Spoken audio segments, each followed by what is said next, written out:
At this point, we've seen a string of school lockdowns, threats, guns in schools, actual shootings like the ones we just reported on. We've seen a lot of that recently. So we asked WRAL Capitol Bureau Chief Lauren Leslie to find out what state leaders and lawmakers are doing to solve the problem.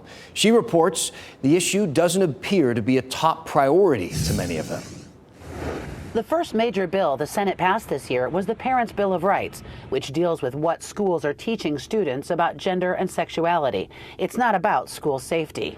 I asked Senate Leader Phil Berger why that was a priority. What are lawmakers doing about school safety, as that is a concern for parents? So I'm sure we'll have legislation moving on some of the safety issues, and we've passed some things in the past that have dealt with that. That bill was a bill that dealt with those issues. One thing lawmakers did last year is set aside $74 million for school safety grants through the Center for Safer Schools. Director Karen Fairley said they made grants last fall to more than 200 applicants. We have 115 school districts and like over 250 charters. So we can't give everybody everything they wanted. Berger said he thinks lawmakers will probably approve additional money for school safety in the budget this year. Some lawmakers are also focusing on safe storage of guns.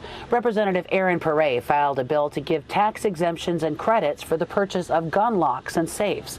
That's after a student brought a gun to school in her district in Fuquay-Varina. This is a good way to highlight the need for firearm gun owners to secure their firearms. North Carolina law does not require safe gun storage. I asked Perret, why not just change that? When you talk about requiring things of gun owners, we have to look at bills that are enforceable. I think that's important.